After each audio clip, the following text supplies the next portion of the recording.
Hi everyone, this is Ken from Vintage Card Voyage. This is Mark. And we have a little video today to talk about Beckett magazine. Yep. And we actually have physical first issue Beckett's for baseball, football, basketball, and hockey.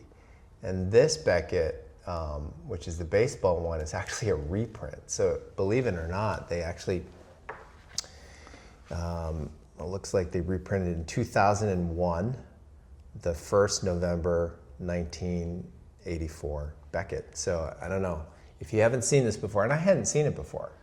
I really have to wonder how many people requested this reprint. Yeah. It's fascinating. I mean, it's great. It's cool to see. I mean, obviously, but yeah. And $250 at that point. Were they selling it for $250 then, or was it like that's what it was sold for? Yeah, I don't know. I just bought this at a card show. Somebody had it and had never seen it before. Yeah, they didn't sell it for that much money. But it's interesting because I know this is from Dr. Beckett's collection, the Roberto Clemente, who's his favorite player. Right. And this one, which is a little harder to see, is Dale Murphy, and it's autographed because his version, his card is autographed. Got it. So one of the things I thought would be fun was to just talk about what were the values of the card in this 1984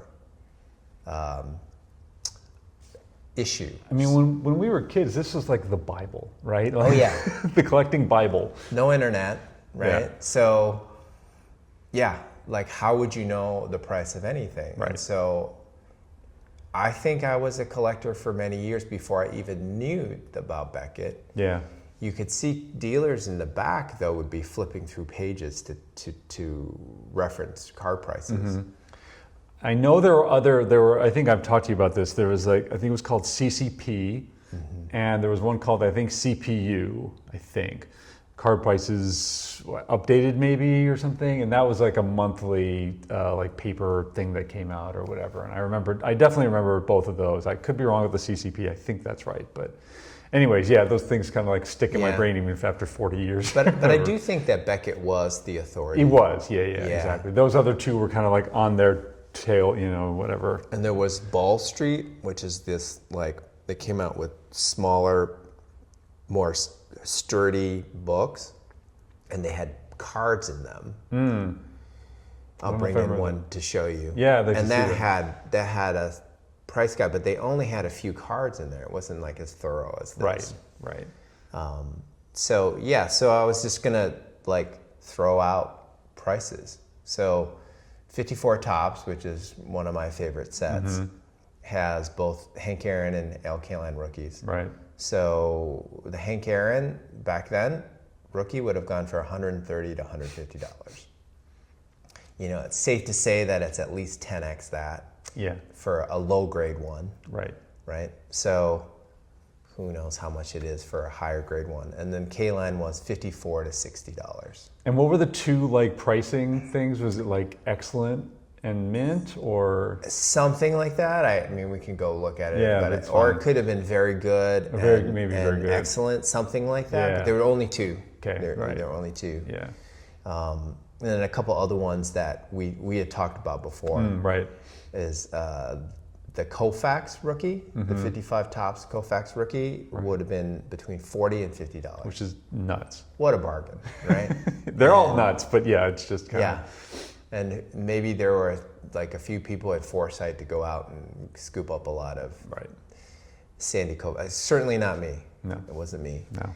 Even Mantle, who, was the most popular player, his 52 Bowman was listed at $1,000 for 51 or 52. 52. Oh, 52. Okay, right. For some reason, was more than the 51. Interesting. So the 51 Bowman, the Mantle, was $350 to $375. Okay. And then the 52 Bowman Mantle was $1,200 to $1,400. Interesting. Yeah. So, and then a couple other ones. One that I forgot about was the Pete Rose rookie. Yeah.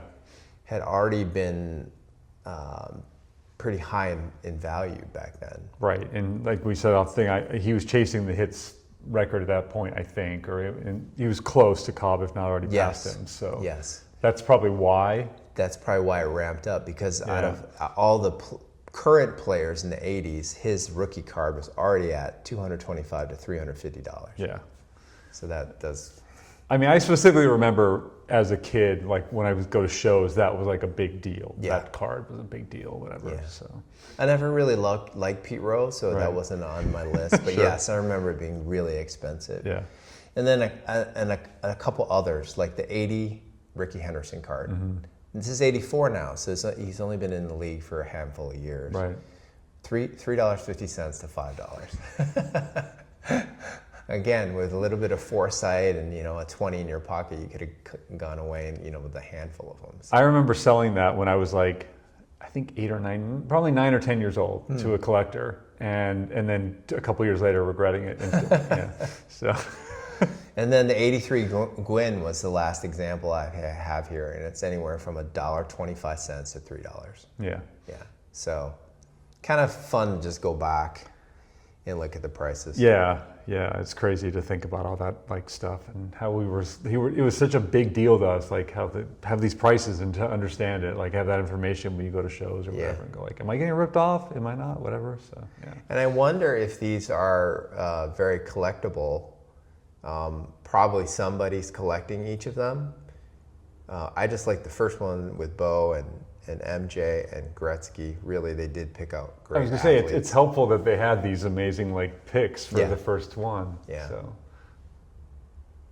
Yeah, that Bo is a great, just his expression and whatever. And yeah, it's a great photo. Yeah, so just a blast from the past. Nice nostalgia here. Yeah, it's fun. So tell us your Beckett tales of woe or not. Tell us your favorite Beckett. Exactly. All right, thanks everyone. Thank you.